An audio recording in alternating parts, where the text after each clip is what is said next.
অবৈধ কয়লা খাদান নিয়ে রিপোর্ট তলব মনোজ কুমার আগরওয়ালের। জেলা প্রশাসনের কাছে রিপোর্ট তলব মুখ্য সচিবের।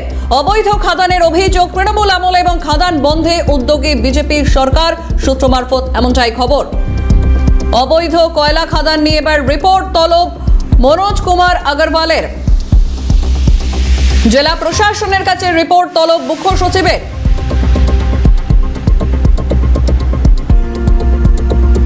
ফোন লাইনে রয়েছেন প্রতিনিধি সায়ন্তন ভট্টাচার্য। সায়ন্তন, অবৈধ কয়লা খনন নিয়ে এবার রিপোর্ট তলব মনোজ কুমার আগরওয়ালের। জেলা প্রশাসনের কাছে রিপোর্ট তলব করা হয়েছে।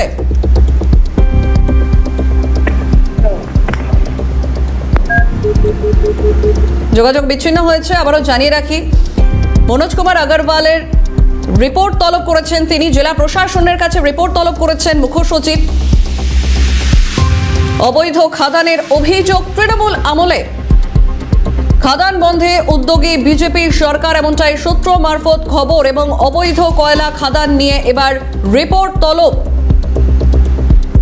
মুখ্য সচিবের। রিপোর্ট তলব এবং রিপোর্ট তলব করলেন মনোজ কুমার আগরওয়াল। জেলা প্রশাসনের কাছে অবৈধ কয়লা খাদান নিয়ে রিপোর্ট তলব করা হয়েছে।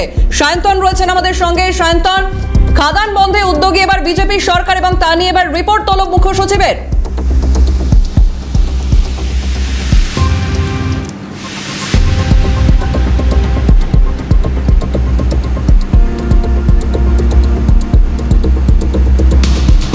সায়ন্তন, শোনা যাচ্ছে?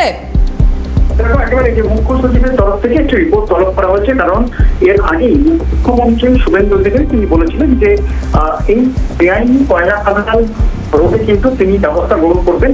এবং এদিন দেখা গেল যে মুখ্যমন্ত্রী বার্তার পরে মুখ্য সচিব তিনি জেলা থেকে রিপোর্ট তলব করেছেন কোন জেলায় কত খাদান রয়েছে এবং সেই অবৈধ কয়লা খাদানগুলোর বিরুদ্ধে কিন্তু বেশ কিছু অভিযোগ পূর্বতন রাজ্য সরকার তাদের আমলে কিন্তু ছিল এবং কেন ব্যবস্থা গ্রহণ করা হয়নি এবং সেই খাদানগুলো অবিলম্বে বন্ধ করতে হবে। এবং মুখ্য সচিব যে রিপোর্ট তলব করেছে তাদের তিনি জানিয়েছেন যে কোন জেলায় কত খাদান আছে তার তালিকা তৈরি করতে হবে এবং অবিলম্বে সেটাকে তার ব্যবস্থা গ্রহণ করতে হবে এবং সেই ব্যবস্থা গ্রহণ করার পর রিপোর্ট আকারে কিন্তু নবান্নে পাঠাতে হবে। এমনটাই মুখ্য সচিবের তরফ থেকে জেলার যারা আধিকারিক তাদেরকে নির্দেশ দেওয়া হয়েছে। সঞ্চারী, বেশ, ধন্যবাদ সায়ন্তন। ফোন লাইনে ছিলেন প্রতিনিধি সায়ন্তন ভট্টাচার্য।